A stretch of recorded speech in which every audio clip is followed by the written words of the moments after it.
भेड़िया इंसान।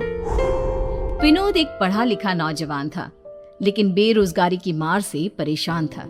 काफी मशक्कत करने के बाद भी उसे कहीं नौकरी नहीं मिली, जिस वजह से वो प्रतीक नाम की एक अमीर लड़की को उसके घर पर ट्यूशन पढ़ाना शुरू कर देता है। एक दिन, सर, आज मेरा जन्मदिन है और मैंने आज शाम हमारे फार्म हाउस पर एक बहुत बढ़िया पार्टी रखी है। सर, आप प्लीज आइएगा। मैं आपको अपने फार्म हाउस की लोकेशन सेंड कर देता हूँ, ठीक है? किसी पार्टी में गए विनोद को अरसा बीत चुका था, इसलिए वो भी पार्टी के नाम से खुश हो जाता है। फिर ठीक 2 बजे ट्यूशन खत्म कर विनोद अपने घर की ओर चला जाता है। आज बड़े दिनों के बाद बहुत बढ़िया और स्वादिष्ट खाना खाने को मिलेगा। घर जाने के बाद विनोद अपने घर के कामों में व्यस्त हो जाता है। देखते ही देखते शाम हो जाती है। अरे 6 बज गए। मुझे तो प्रतीक की बर्थडे पार्टी में जाना है। अभी निकलूंगा तो समय पर पहुंच जाऊंगा, वरना देर हो जाएगी। विनोद तैयार होकर घर से निकलता है और एक रिक्शे को रोककर उसे एड्रेस बताता है। हाँ ठीक है साहब, चल लेंगे। हाँ, पर पूरे 200 रुपए लूंगा। अरे बाप रे, 200 रुपए? अरे ये तो बहुत ज्यादा है। मैं तुम्हें सिर्फ 50 दे सकता हूँ। मजाक कर रहे हो क्या साहब? अरे इतनी दूर जाना है और सिर्फ 50 रुपए? चलिए ठीक है, 100 दे देना बस। विनोद चारों तरफ नजर घुमाकर देखता है। उसे दूर दूर तक कोई दूसरा रिक्शा दिखाई नहीं देता। अगर ये रिक्शा छूट गई तो क्या पता जल्दी कोई रिक्शा मिलेगी या नहीं। एक काम करता हूँ, इसी में चला जाता हूँ। विनोद रिक्शा में बैठ जाता है। ठंडी का मौसम था। जल्दबाजी में विनोद अपना जैकेट लाना भूल गया था। वो अपने हाथों को सिकुड़ कर बैठा था। तभी रिक्शा वाला एक बड़े से पेड़ के पास आकर रुक जाता है। अरे क्या हुआ? तुमने अचानक रिक्शा क्यों रोक दी? अरे साहब, मैं इससे आगे नहीं जाऊंगा। क्यों? क्या हुआ? तुमने तो कहा था तुम मुझे मेरे बताए हुए पते पर पहुंचा दोगे। अब क्या परेशानी हो गई? अब वो साहब, लोगों का कहना है कि सामने वाले जंगल में कुछ बुरी शक्तियां रहती हैं और वहां इंसानों को अपना शिकार बनाती है। 2 महीने पहले इसी पेड़ पर एक जवान लड़की की लाश लटकी हुई मिली थी। उसके शरीर के कई हिस्से गायब थे। मेरी तो ये सोचकर ही रूह कांप जाती है। और अब तो अंधेरा भी होने वाला है। मुझे माफ कर दीजिए साहब, मैं इससे आगे नहीं जा सकता।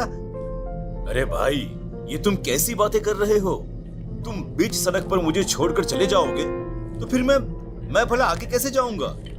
देखो भाई, अगर तुम्हें ज्यादा पैसे चाहिए तो साफ साफ बोल दो, बेकार के बहाने मत बनाओ।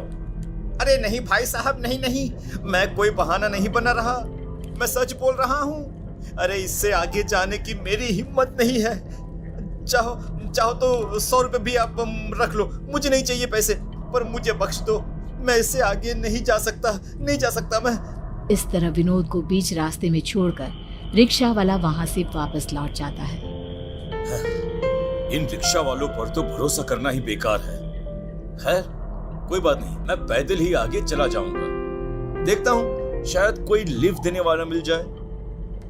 विनोद जंगल के रास्ते आगे बढ़ने लगता है। देखते ही देखते चारों तरफ घनघोर अंधेरा छा जाता है। जंगल से तरह तरह की डरावनी आवाजें भी आ रही थी। उन आवाजों को सुन विनोद के दिमाग में रिक्शा वाले की कही गई बात घूमने लगती है। यहाँ पर तो चारों तरफ भयानक आवाज सुनाई दे रही है। कहीं उस रिक्शा वाले की बात सच तो नहीं? कमबख्त, यहाँ रास्ते में कोई दिखाई भी तो नहीं दे रहा जिससे मैं लिफ्ट लेकर आगे जा सकूं।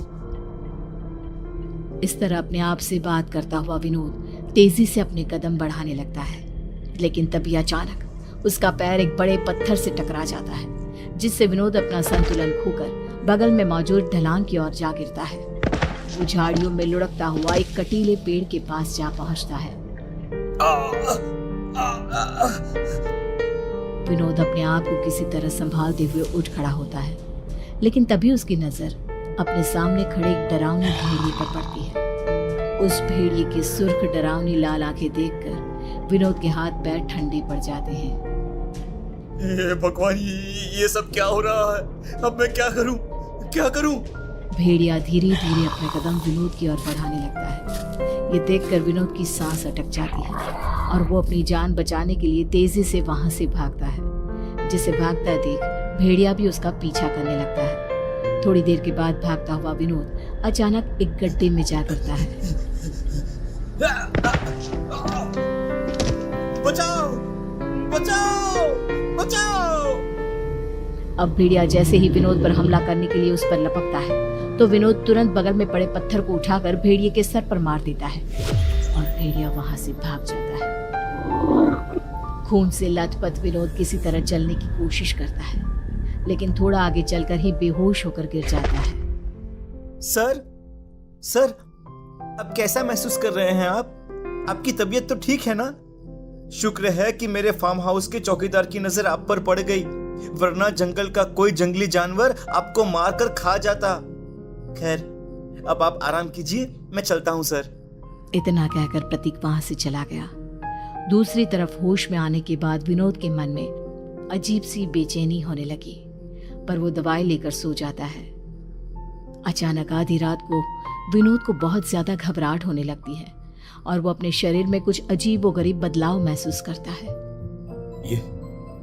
ये अचानक मुझे इतनी गर्मी क्यों लग रही है? सांस लेने में भी इतनी दिक्कत क्यों हो रही है? नर्स, अरे कोई है क्या? तभी एक नर्स तेजी से भागकर विनोद के पास आती है। क्या हुआ? क्यों शोर मचा रहे हो? देखिए, मुझे बहुत घबराहट महसूस हो रही है। मेरा शरीर देखिए कितना तप रहा है, देखिए। नर्स विनोद के शरीर को छू कर देखती है। चिंता की कोई बात नहीं, ये दवाई खा लो, उसके बाद तुम्हें अच्छी नींद आएगी। नर्स ग्लास में पानी और कुछ दवाइयां विनोद को दे देती है, लेकिन वो पानी पीते ही विनोद अजीब मुंह बना लेता है और गुस्से में नर्स की ओर देखने लगता है। विनोद की आंखों का रंग बदलने लगता है। अरे ये क्या? अब विनोद के नाखून लंबे होने लगते हैं, बाल बढ़ने लगते हैं और देखते ही देखते थोड़ी ही देर में विनोद एक भेड़िए के रूप में बदल जाता है। वो नर्स का गला पकड़ लेता है।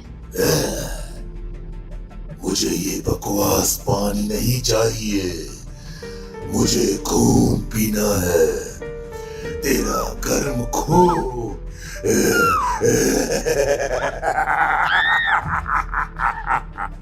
बचाओ, कोई बचाओ मुझे! नर्स अपने आप को विनोद से छुड़ाने की बहुत कोशिश करती है, लेकिन विनोद नर्स के गले में अपने नुकीले दांत घुसाकर उसका खून पीना शुरू कर देता है। बचाओ, कोई बचाओ मुझे, कोई मदद करो मेरी! नर्स की चीखें सुनकर अस्पताल के कुछ लोग भागते हुए वहां आते हैं, जिन्हें देख विनोद नर्स को वहीं छोड़ खिड़की का कांच तोड़कर बाहर भाग जाता है। विनोद को एक भेड़िए के रूप में देखकर अस्पताल के सभी लोग हक्के बक्के रह जाते हैं। क्या अभी यहाँ सच में एक इंसानी भेड़िया था? अरे कोई नर्स को उठाओ, अरे इन्हें डॉक्टर के पास ले चलो, फिर कुछ सोचते हैं, चलो जल्दी। दूसरी तरफ भेड़िया बना विनोद अंधेरी रात में शहर की सुनसान सड़कों पर यहाँ वहां भटकने लगता है। काफी देर भटकने के बाद वो एक कचरे के ढेर के पास पहुंचता है, जहां उसे एक बिल्ली दिखाई देती है। वाह, कुछ तो मिला। विनोद लपककर उस बिल्ली को पकड़कर खाने लगता है। बिल्ली को खाने के बाद विनोद उसी कचरे के ढेर के पास लेटकर टकटकी लगाए आसमान की ओर देखने लगता है और वहीं सो जाता है। अरे विनोद साहब, आप यहाँ इस हालत में कचरे के ढेर पर क्या कर रहे हैं? और आपकी ये हालत कैसे हुई? विनोद की नींद खुलती है। वह हैरानी से कैलाश को देखते हुए अपने आसपास नजर दौड़ाने लगता है। चलिए मैं आपको घर छोड़ देता हूँ। उसके बाद कैलाश विनोद को उसके घर ले जाता है। आखिर ये सब विनोद के साथ क्या हो रहा है? जंगल में उसके साथ क्या हुआ था? वो भेड़िया कैसे बन गया? अगर आप ये सब जानने के लिए इस कहानी का अगला भाग देखना चाहते हैं तो हमें कमेंट करके जरूर बताएं।